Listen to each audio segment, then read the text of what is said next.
ಪ್ರಜ್ವಲ್ ರೇವಣ್ಣ ಅವರ ವಿರುದ್ಧವಾಗಿ ಕೇಳೋಕೆ ಸಿಕ್ಕಿರುವ ಆರೋಪ ಪ್ರಕರಣ ಮತ್ತೊಂದು ಟ್ವಿಸ್ಟ್ ಅನ್ನ ಪಡೆದುಕೊಂಡಿದೆ.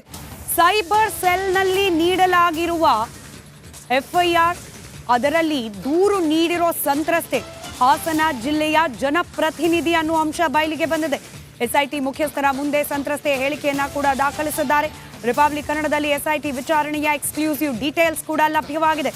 ಸೈಬರ್ ಸೆಲ್ನಲ್ಲಿ ದಾಖಲಾದ ಎಫ್ಐಆರ್ನಲ್ಲಿರೋದು ಸ್ಫೋಟಕ ಅಂಶ. ದೂರು ನೀಡಿದ ಸಂತ್ರಸ್ತೆ ಕೂಡ ಒಬ್ಬ ಜನಪ್ರತಿನಿಧಿ. ಎಸ್ಐಟಿ ಮುಖ್ಯಸ್ಥರ ಮುಂದೆ ಸಂತ್ರಸ್ತೆ ದಾಖಲು ಮಾಡಿದ್ದಾರೆ. ಇನ್ನು ಹಾಸನದ ಪ್ರತಿನಿಧಿಯಿಂದಲೇ ಪ್ರಜ್ವಲ್ ವಿರುದ್ಧ ಕೇಸನ್ನ ನೀಡಲಾಗಿದೆ. ಎಂಪಿ ಗೆಸ್ಟ್ ಹೌಸ್ಗೆ ಕರೆಸಿ ಅತ್ಯಾಚಾರ ಮಾಡಿದ್ದಾರೆ ಅನ್ನುವ ಆರೋಪವನ್ನು ವಹಿಸಲಾಗಿದೆ. ನಿನ್ನ ಪತಿಯಿಂದ ನನ್ನ ತಾಯಿಗೆ MLA ಟಿಕೆಟ್ ಕೈ ತಪ್ಪಿತು ಅಂತ ಹೇಳಿದ್ರು ಅಂತ ಹೇಳ್ತಾ ತನ್ನ ಮೇಲೆ ಅತ್ಯಾಚಾರ ಮಾಡಿ ರೆಕಾರ್ಡ್ ಮಾಡಿಕೊಂಡಿದ್ರು ಅಂತ ಹೇಳಿ ಕೂಡ ಸಂತ್ರಸ್ತೆ ತನ್ನ ನೋವನ್ನ ತನಿಖಾಧಿಕಾರಿಗಳ ಮುಂದೆ ಹಂಚಿಕೊಂಡಿದ್ದಾರೆ. ಈ ವೇಳೆ ಗನ್ ತೋರಿಸಿ ಬೆದರಿಕೆಯನ್ನ ಕೂಡ ಹಾಕ್ತಾ ಇದ್ರು. ಕರೆದಾಗೆಲ್ಲ ಬರಬೇಕು, ಇಲ್ದಿದ್ರೆ ವಿಡಿಯೋ ರಿಲೀಸ್ ಮಾಡೋದಾಗಿ ಬೆದರಿಕೆಯನ್ನ ಒಡ್ತಾ ಇದ್ರು ಅನ್ನೋ ಗಂಭೀರ ಆರೋಪವನ್ನ ಪ್ರಜ್ವಲ್ ರೇವಣ್ಣ ಅವರ ವಿರುದ್ಧವಾಗಿ ಸಂತ್ರಸ್ತೆ ದಾಖಲು ಮಾಡಿದ್ದಾರೆ. ಈ ದೂರು ಪ್ರಜ್ವಲ್ ರೇವಣ್ಣ ಅವರಿಗೆ ಮತ್ತಷ್ಟು ಕಂಟಕವಾಗೋ ಎಲ್ಲ ಸಾಧ್ಯತೆ ಇದೆ.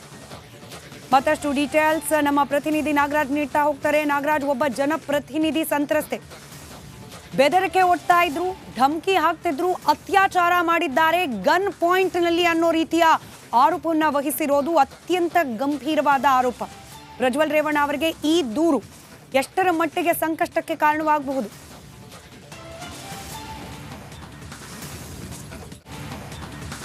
ಖಂಡಿತವಾಗ್ಲೂ ಸ್ಮಿತಾ, ಏನು ಈ ಒಂದು ರಾಷ್ಟ್ರ ಮಟ್ಟದಲ್ಲಿ ಸಂಚಲನ ಮೂಡಿಸಿರ್ತಕ್ಕಂಥ ಈ ಪ್ರಕರಣದಲ್ಲಿ ಇಷ್ಟು ದಿನ ಯಾರೋ ಅಮಾಯಕರ ಮೇಲೆ ಅಥವಾ ಯಾರೋ ಏನು ಸಾಮಾನ್ಯ ಮಹಿಳೆಯರ ಮೇಲೆ ಈ ರೀತಿಯಾಗಿ ಒಂದು ದುಷ್ಕೃತ್ಯ ಎಸಗಲಾಗಿದೆ ಅಂತ ಭಾವಿಸಲಾಗ್ತಾ ಇತ್ತು. ಆದರೆ CID SITಯಲ್ಲಿ ದಾಖಲಾಗಿರ್ತಕ್ಕಂಥ ಸೈಬರ್ FIRನಲ್ಲಿ ಏನು ಉಲ್ಲೇಖ ಆಗಿದೆ, ಜನಪ್ರತಿನಿಧಿಯೊಬ್ಬರು ಸಂತ್ರಸ್ತ ಆಗಿರ್ತಕ್ಕಂಥದ್ದು, ಅದು ಏನು ಸಂಸದರಿಂದ ಜನಪ್ರತಿನಿಧಿ ಮೇಲೆ ಅತ್ಯಾಚಾರ ಅನ್ನೋ ವಿಚಾರ ಈಗ ಬಹಿರಂಗ ಆಗಿರ್ತಕ್ಕಂಥದ್ದು. ಆ ಒಂದು FIR ಪ್ರತಿ ಈಗ ನಮಗೆ ಲಭ್ಯ ಆಗಿದ್ದು, ಅದರಲ್ಲಿ ಬಹಳ ಸ್ಪಷ್ಟವಾಗಿ ಉಲ್ಲೇಖ ಮಾಡ್ತಾರೆ, ನಿನ್ನ ಗಂಡನನ್ನು ಕೊಲೆ ಮಾಡ್ತೀವಿ ಅಂತ ಎದುರಿಸ್ತಾರೆ, ಜೊತೆಗೆ ಗನ್ ಪಾಯಿಂಟನ್ನು ತೋರಿಸಿ ಬಟ್ಟೆ ಬಿಚ್ಚು ಅಂತ ಹೇಳ್ತಾರೆ.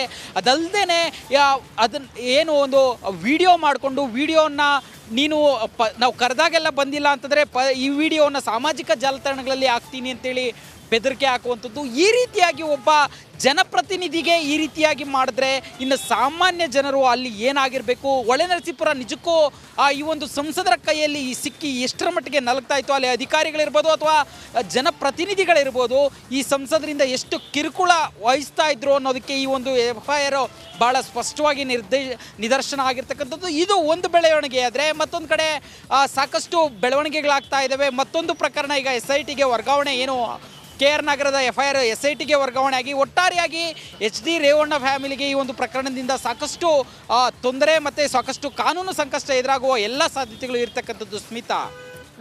ರೈಟ್, ಧನ್ಯವಾದ ನಾಗರಾಜ್ ಮಾಹಿತಿಗಾಗಿ.